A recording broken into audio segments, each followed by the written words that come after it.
Hello, my lovely listeners. I'm Dr. Mary Barson.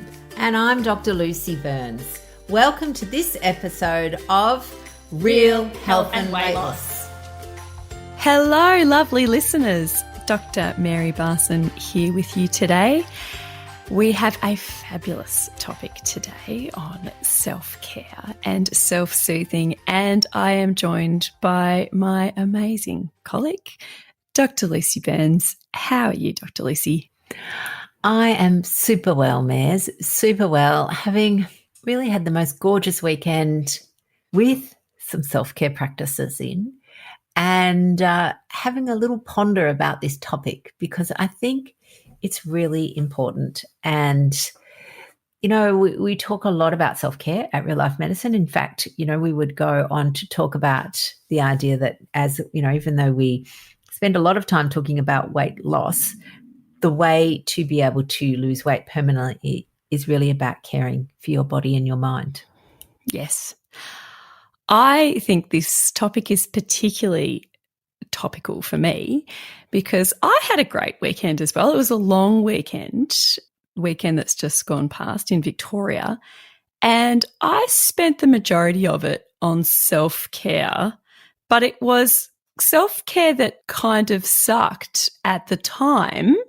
And this is very pertinent to what we're going to discuss, but ultimately was much better for myself. So the self-care that sucked a little bit was clearing out my spare room that had been we had a little mouse plague about a week ago, and I know that there was some mice in the spare room.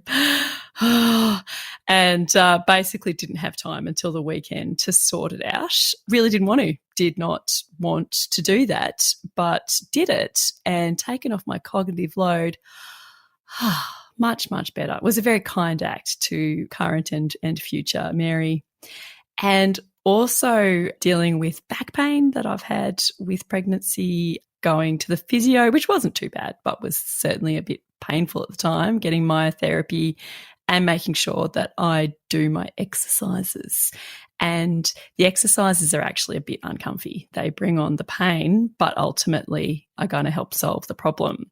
So kind of at the time, sucky self-care, but I feel so much better for it. Absolutely. And I think this is, and I guess part of the reason I want to bring this up is because, you know, self-care, there's a lot of information out there. There's a lot on social media. There are lots of people promoting self-care, which is wonderful. And part of that is because, you know, the world globally and humanity has been suffering with the pandemic, and that looking after ourselves is important. But I think the thing that gets tangled up or entwined in the messaging is that some of the things that are espoused as self-care are not actually self-care. They're things that are nice to do that might make us feel good in the moment, but they don't actually care. It's not a caring thing. And I know you and I were having a chat before we got on about what is the definition of self-care? So, Maz, I thought maybe you'd like to share with our audience what we think self-care actually is. So we think self-care is the choices and the behaviours and activities that are really going to care for your mind and body now and in the future. So if I could have spent the whole weekend, this is just for example, going back to my mouse plague weekend, I could have spent the whole weekend lying on the couch watching Netflix, and I probably would have enjoyed it.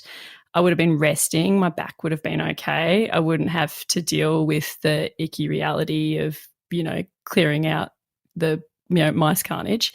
Apologies to anyone who's got a mice phobia. I should probably stop saying mouse.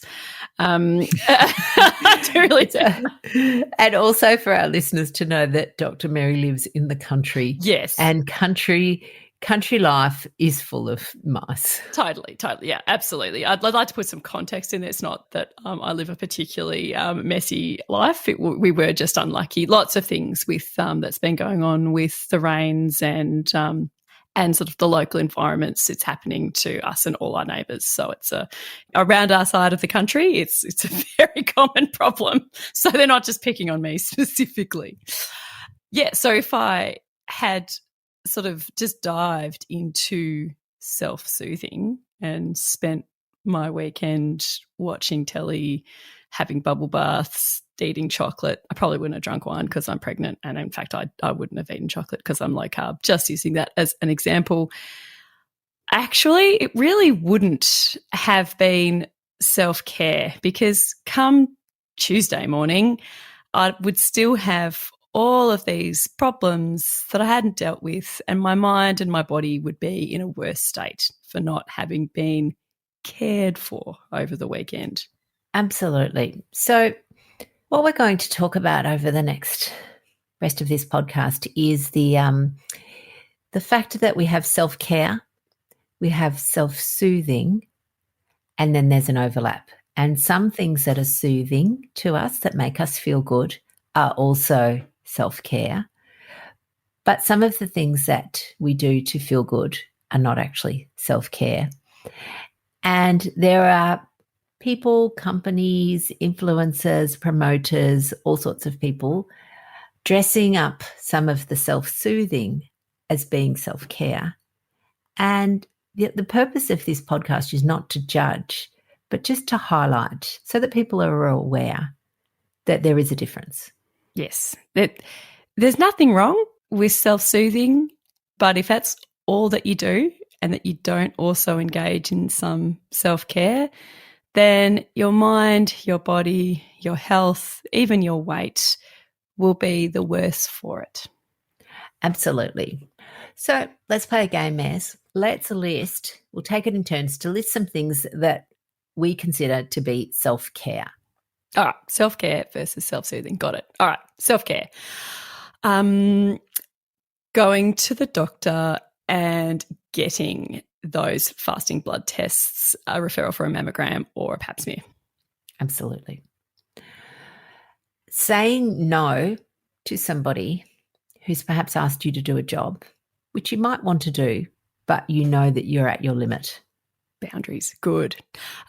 Going for that walk that you plan to do, even though it's a bit windy and you don't want to.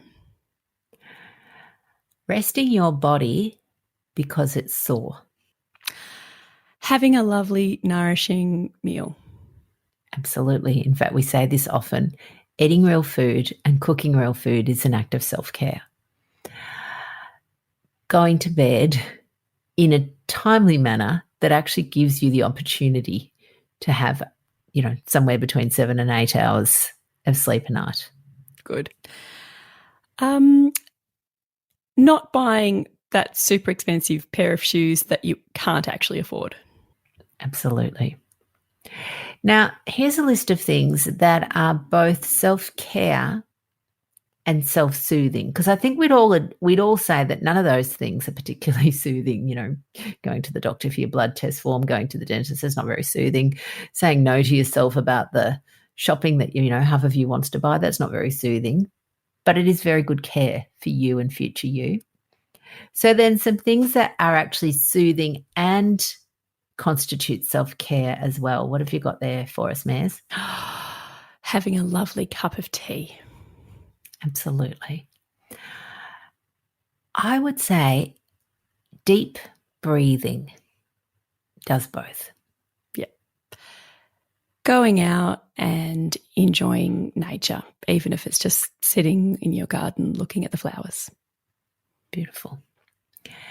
Connecting with another person or being. So that includes your dog, for those of you who are dog lovers. Totally. Or cat. Yes, definitely connecting. Listening to music. Totally. And of course, a favourite, a bubble bath. Oh, yeah. It is definitely soothing to have a bubble bath, and as bathing cleans your skin, it's also self-care. That's right. We do need to be, bathed or showered. So, yes. And now some things that may be promoted as self-care, which are actually not. They're just soothing. And again, lovely listeners, there's no judgment here. It's just understanding in your mind, or having it clear in your mind, what is soothing that isn't future care. And also to know that, I guess, participating in some of these behaviours is not necessarily harmful for some people, but it can be for others. So it's really important, as you hear us talk often, to know yourself well, so that you know which things are going to be harmful to you and which aren't. So what sort of examples have you got for us, Mez? Oh, it's all the things that can flood our brain with dopamine. Well, some of the things that can flood our brain with dopamine, like going shopping. Absolutely. Yeah, every time you buy something, whether it's online, in shop, you get that little woo, the buzz, the little high. And for some people, that's fine. It's good. It's no problem. I've been buying earrings. I love them.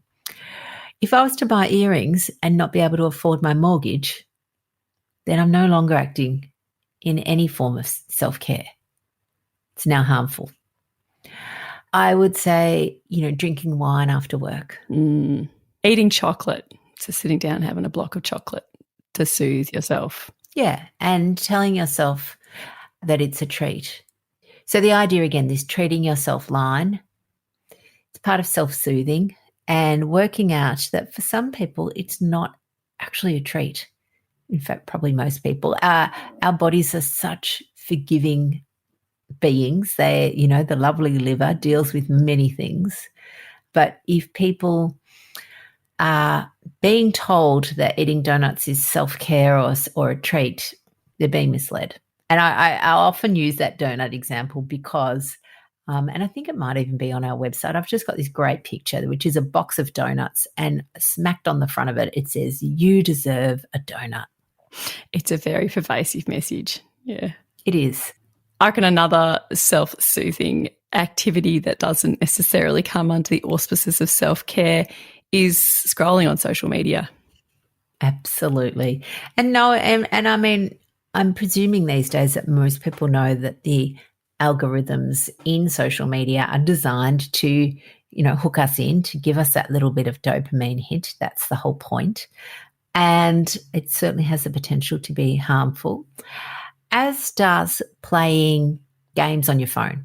So, ex-Candy Crush addict here. It is. You sit down, you go, I'm just going to spend a few minutes with myself.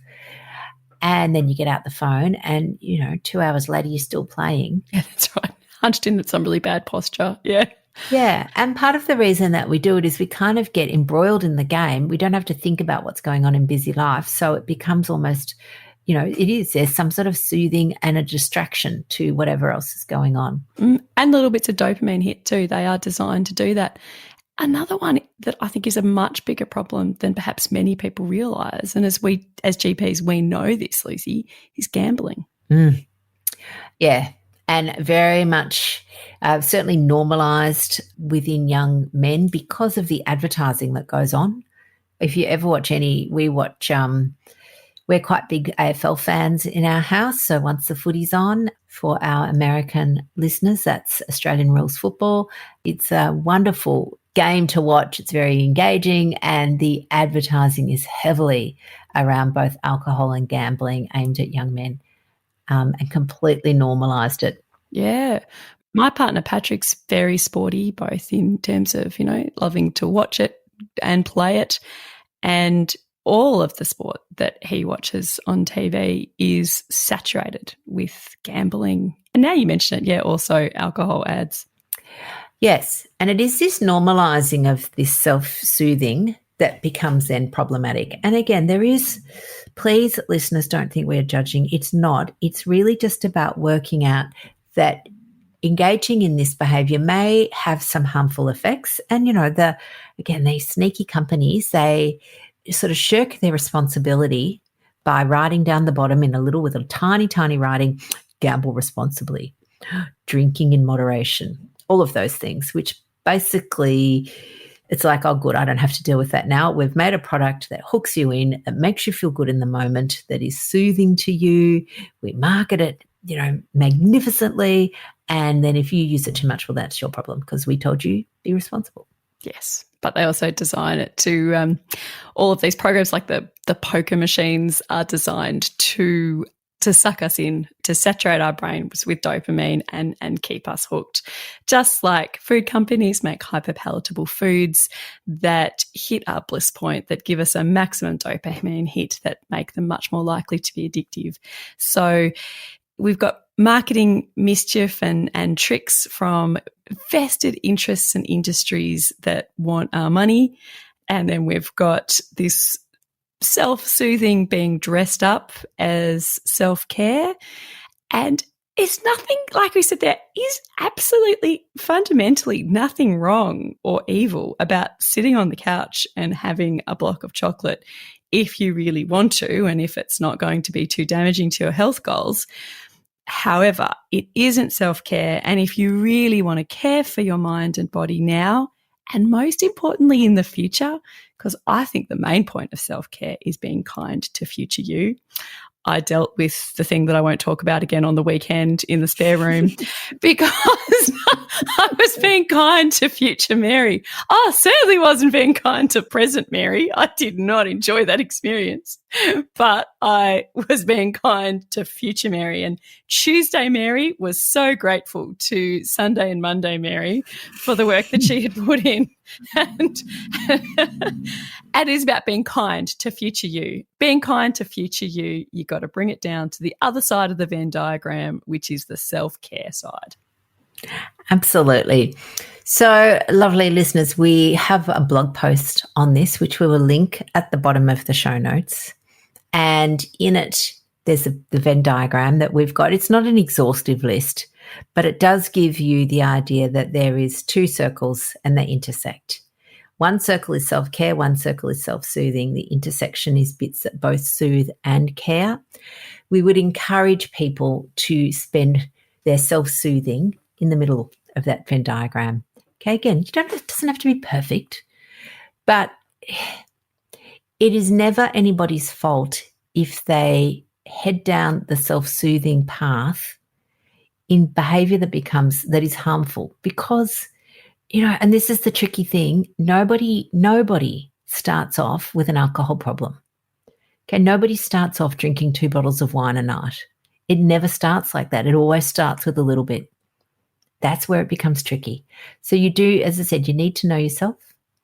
You need to understand yourself and just be really clear on the type of behavior that you are engaging in. And again, knowing yourself well, you will know whether this is something you can do, whether you can regulate or not. And as I said, I know for me, hyperpalatable junk food, particularly sweet food, is not something I can regulate. I just can't. And as much as, old Lucy used to sit on the couch literally eating bags of Maltesers and thinking she was looking after herself, she wasn't. She was soothing, and that's okay, but she wasn't caring. And I am going through my own self-care versus self-soothing little battle in the mornings when I wake up before everyone else.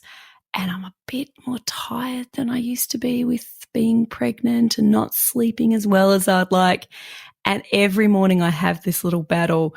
Do I sit on the couch with my cup of tea and watch telly, or do I go outside with my cup of tea and do some mindfulness and meditation? And honestly, it's a little tug of war that is happening every morning in my brain.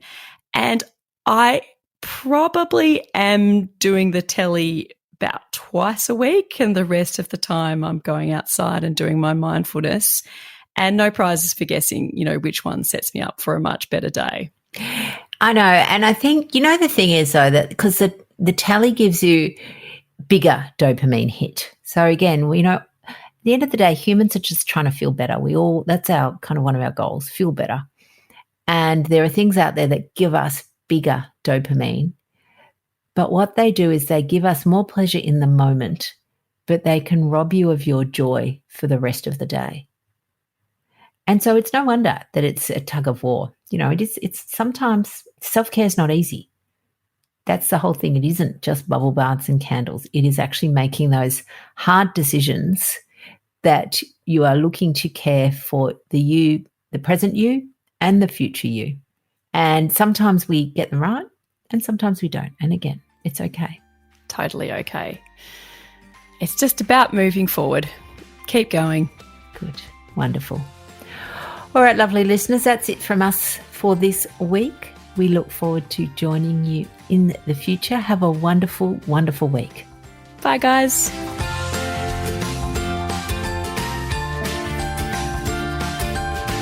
So, my lovely listeners, that ends this episode of Real Health and Weight Loss. I'm Dr. Lucy Burns. And I'm Dr. Mary Barson. We're from Real Life Medicine. To contact us, please visit rlmedicine.com. And until next time, thanks for listening. The information shared on the Real Health and Weight Loss podcast, including show notes and links, provides general information only. It is not a substitute, nor is it intended to provide individualized medical advice, diagnosis, or treatment, nor can it be construed as such. Please consult your doctor for any medical concerns.